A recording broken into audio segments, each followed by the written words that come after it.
Hey everyone, it's QuickyBaby and welcome back to World of Tanks. And Frontline was always set to return in 2019, but boy did I know it was going to be coming so soon. And that's because last Friday, Wargaming updated the 1.4 test server to also have the Frontline game mode, which means that we're going to be seeing Frontline in 1.4. And funnily enough as well, on the test server, Wargaming kind of leaked the release date as the 11th of February, but whether that is going to happen or it was just a typo that they had in the settings is going to be another question, because there's been no formal announcement about the release date.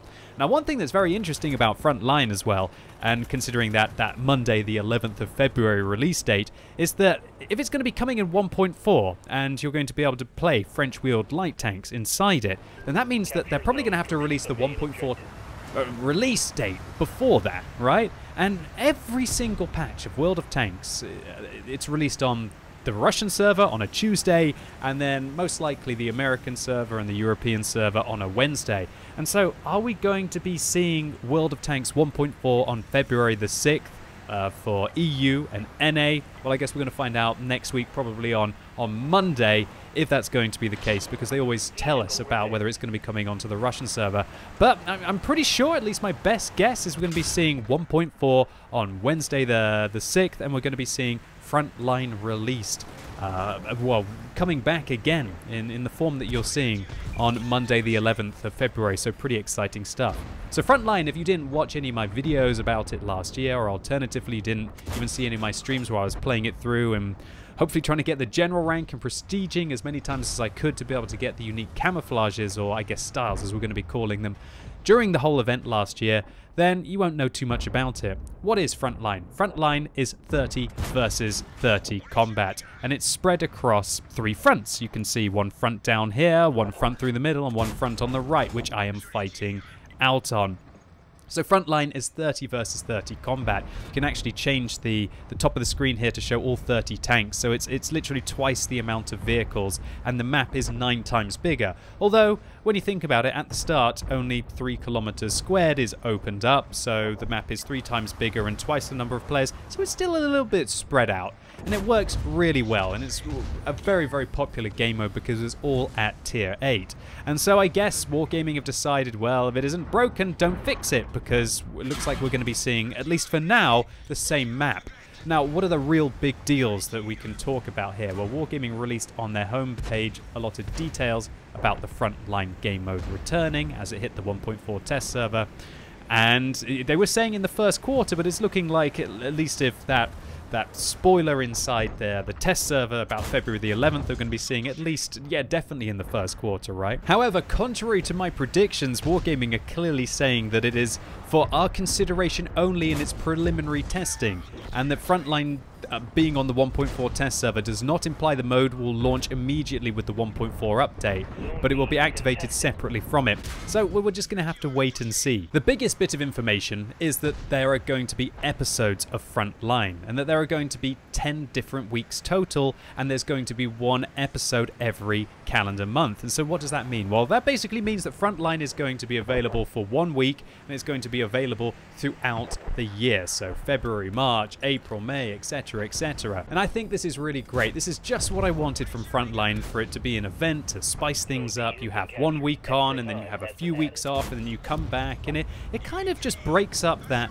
feeling of a grind in World of Tanks. And specifically, a lot of people obviously will use Frontline to grind through their tier 8 vehicles, and so maybe you'll play them for a week, and then you'll have a bit of a break and go back to your tier 6 up to tier 10 tanks, or even your lower tier vehicles, and then next month you're going to go back to grinding through some tier 8 tanks. So it'll be a great opportunity for you to maybe grind a few vehicles up from tier 6 to tier 8 throughout the rest of the month, and then for that 1 week that it's available during the month, then you can play through them and be able to make some decent credits and decent experience at the same time. Next up, Wargaming is saying that you are now going to be able to prestige 10 times. Now, what is prestiging? Well, prestiging inside Frontlines is where you can go up from rank 0 all the way up to, well, rank 1 all the way up to rank 30. Once you reach rank 30, then you've collected all of the rewards and you're not able to get any more, and so you can prestige and you lose all of the benefits that you had, but then you can do it all again. Wargaming is stating that achievements of the prestige levels is limited to +2 prestige levels from the current Frontline episode. So as far as I can tell, what that means is that in week 1, you're going to be able to prestige twice. So you're going to be able to go up to Prestige +3, but you will not be able to advance beyond that.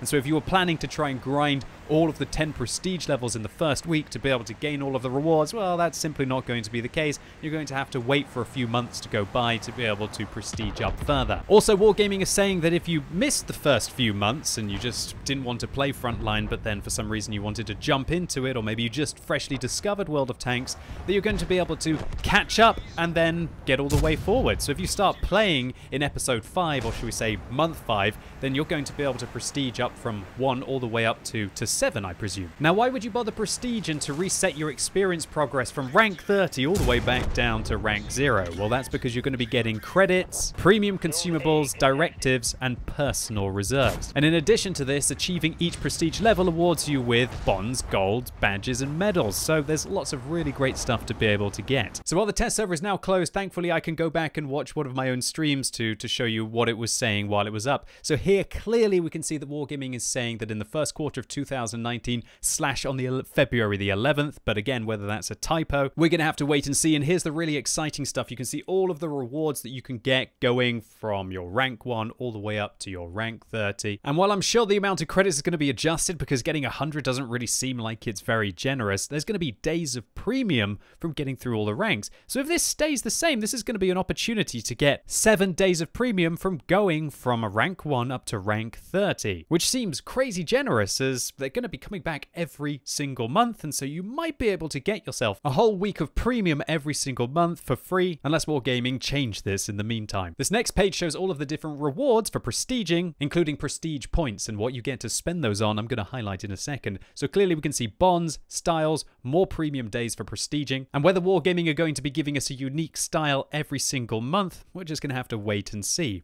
Now, obviously in the first week, you're going to be able to prestige up to 3 times, and so I guess you're going to have to wait for the 8th month or the episode, whatever you want to be calling it, before you're going to be able to reach that 10th prestige and unlock possibly the final rewards. And here you can see what you can spend your prestige points on. If you manage to get 6 prestige points, then you're going to be able to pick up an STA2, the tier 8 premium Japanese medium tank. Alternatively, you can get the WZ111, the tier 8 Chinese premium heavy tank, but that looks like it could cost up to 10 prestige points. But now for the real true rewards for putting in a huge amount of effort in the Frontline game mode, the Emil 1951. This is a premium tier 8 Swedish heavy tank that is very similar to the standard Emil. And while everything is subject to change, it unloads a little bit faster, but it has 1 less shell in its magazine. And as soon as I have gameplay on it, obviously stay tuned to the channel for that, and then I'll give you a full review of the vehicle. But in addition to this, if you get 15 prestige points, you're going to be able to get yourself a unique tier 9 vehicle, for which we have absolutely no idea of what it's specifically going to be.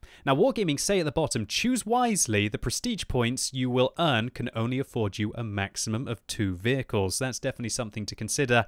And Wargaming, I truly hope that we are going to be able to unlock both the Emil 1951 and the unique tier 9 vehicle, and we don't have to choose one or the other, because I tell you what, if we have to choose one or the other and you're unable to unlock everything from the event, then that's absolutely horrific.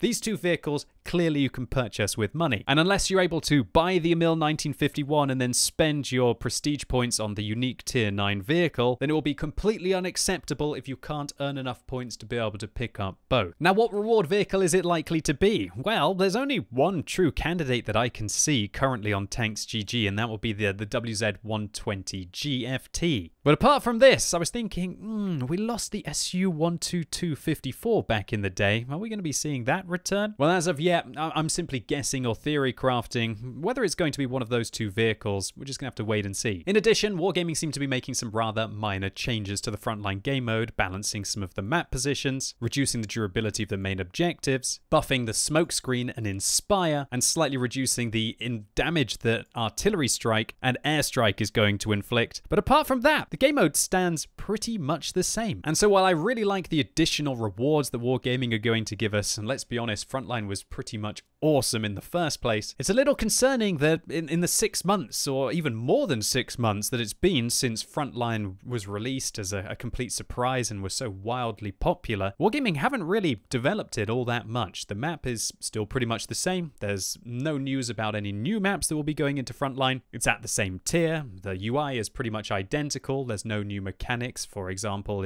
if the general in the battle can gain access to a new tank or have an enhanced feature that can allow his allies and his team to make a push, nothing like this has been added. And while I can definitely understand the rationale behind it, if it ain't broke, don't fix it, I can't help but be a little bit disappointed as well. I was really hoping that Wargaming were going to take what Frontline was and build upon it, instead of just bring it back with new rewards to be able to achieve. But then again, obviously if Wargaming are only going to release 1 episode each month, and they've got 10 episodes planned, it's going to be October before we see the end of it. And so possibly Wargaming have the opportunity to mix it up a little bit in the middle, and even release a brand new map, although this is by no means confirmed, with future patches of World of Tanks. And so all in all, Frontline, is it something to get very excited about? Well, in my opinion, yes. I really loved the game mode last summer, and I can't wait to mix it up 1 week out of the 4 that I play the game during the month, to be able to grind through the ranks, prestige, and get some pretty cool, unique rewards. But on the other hand, there's still a part of me that feels that Wargaming haven't really jumped on the opportunity and just the mass positive feedback that Frontline received and turned it into something that could have been truly magical. Anyway, that's it for today, ladies and gents. I hope you enjoyed this video. If you did, give it a thumbs up, but if you hated it, give it a thumbs down. And don't forget to let me know in the comments what you think about Wargaming bringing back Frontline so soon, possibly on the 11th of February. And do you think the game mode is perfect as it is, or do you think there were some changes that Wargaming should have implemented it in the about 8 months they've had since we last saw it? And as always, thank you so much for watching. You've been epic, and hopefully I'll see you soon.